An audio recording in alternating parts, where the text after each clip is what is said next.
Hey everybody, Rome with the Rome Show here. Listen, I had the opportunity to meet the internationally known, but New Orleans' own Phat2sday. So, Tuesday, tell us a little bit about yourself. How did you get your name? Well, actually, I had a friend of mine was upset that I was leaving Wisconsin and going home for Mardi Gras, and they had to go do a gig in South Bend, Indiana.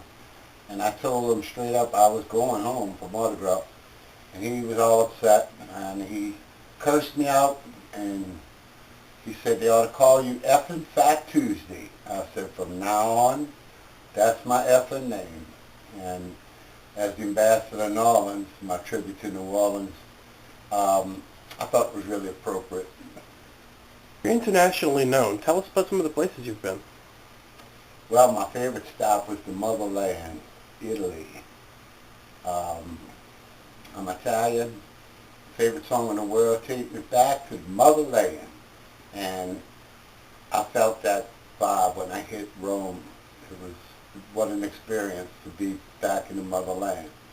I've been to Aruba 6 months, St. Croix, Virgin Islands, and coast to coast. Okay, so I watched one of your shows and I saw Mr. Pig Stuff. Can you tell me a little bit about him? Well, Mr. Pig Stuff is a maniac, I'll tell you that. It's one of my comedic characters that I use live in my shows, mostly casinos. Character that I developed was my way of introducing rap to a lot of crowds that never got into it, or you just was obvious weren't fans of rap. And I thought if I could use a comedic spoof, lighten up the load, that it would become acceptable. And to my surprise, it was magical. You know, Mr. Pig Stuff was a song Heavy D and the Boys recorded, a rap tune, Mr. Big Stuff, which was a dear friend of mine, a New Orleans legend, Miss Jean Knight, originally recorded Mr. Big Stuff. Well, I put a little twist to it and I call it Mr. Pig Stuff. And the choreography and the comedy is unbelievable. It always got that reaction that I was looking for every time. So tell us, do you do any other characters? Yes. One of my comedic spoofs was Elvis. In the middle of my Elvis show, I strip and do some sensuous dancing along to the theme from 2001. You know, after some high energy choreography, the big da was the stripping, and it was magical. You know, Larry London's drummer, told me, he says, you got to do Elvis, because he saw me do one of my characters, Chef Manure. He saw me do Mr.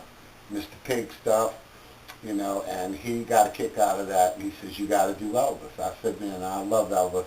I really can't do that. And he said, Inquirer says Elvis was eating a Whopper. And Inquirer sees it here, sees it there. He said Elvis would have loved you, man, as a person. You would have personally been one of his nephews, mafia, because he couldn't be out there in the general public, so he surrounded himself with a good time. He said you would have been a man. And we really had some heartfelt words. He was touring with the Elvis brothers. And I took his advice, and believe me, it's been magic ever since. Very cool. Very, very cool. So I've heard of you referred to as Pride of the Parish. Can you tell me a little bit about that? Well, for the very beginning of my career at the age of 15, I was a Breezer 50 show band, Bel Airs, when they had TQ and the Top Cats, and they had Vince Vance and the Valiants, and it was one of them leather gang uh, West Side Story looks, and every time I was on the radio, your pal Al, local DJ, one of St. Bernard's prides of the parish, always used that phrase. Here he is, the pride of the parish. And I even did a song on my CD called The Pride of the Parish. And it's a lot of what would I do if I was in parish prison and trying to get out. And I did a lot of name dropping, but it was a lot of fun. We had a local judge, everybody in the parish knows, Judge Goche sang on the record.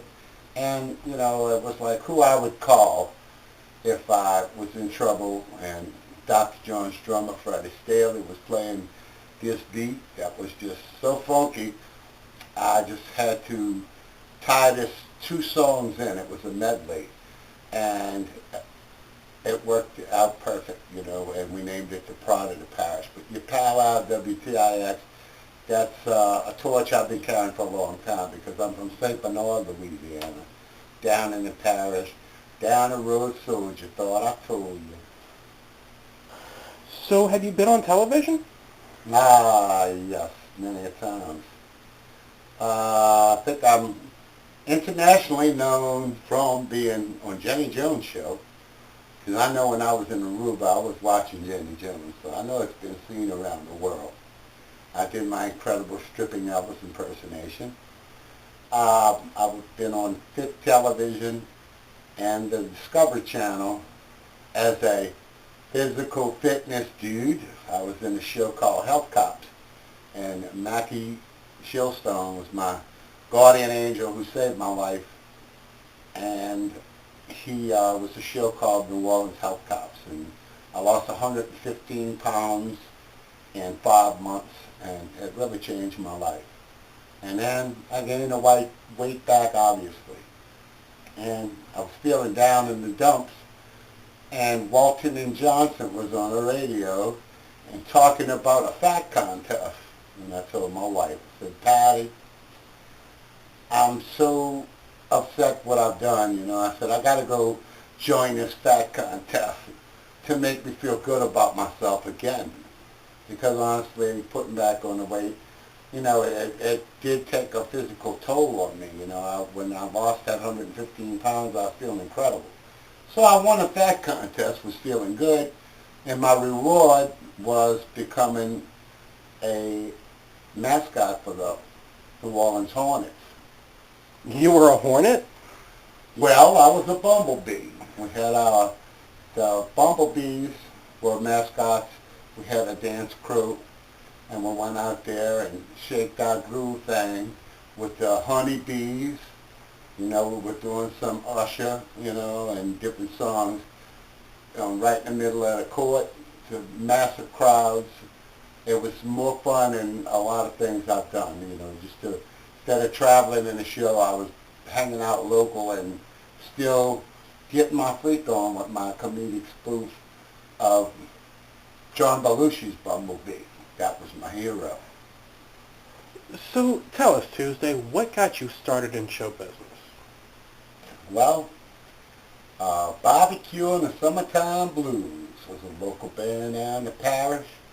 Incredible, everybody knows them, everybody loves them. Since I'm 12 years old, Bobby Cure would play drums for my Uncle Larry Cure, who got me into the New Orleans rhythm and blues. He taught me how to carry that torch. He said, Fats Domino and these guys, man, he says, you sound and pay tribute to legends. He says, man, you always carry that torch. And he was my biggest inspiration. And then I joined the show band, Dino Marshallini, a.k.a. the best Little Richard impersonator, comedian. There wasn't a thing we didn't do in the show. And we played all over the country doing costumes and comedy and choreography and putting, adding my weight, and it's comedy in itself. Like when I come out and do Tina Turner, obviously I'm not Tina, but it makes people giggle to see me wiggle. Very cool. Very, very cool. Okay, well, thank you so much, Tuesday, for coming in and talking to us. I truly, truly look forward to working with you. Fat Tuesday, everybody. Peace. Ramon, thank you for everything. Me and you, the Belly Brothers, are going to take over. That's it. Peace. I'm out.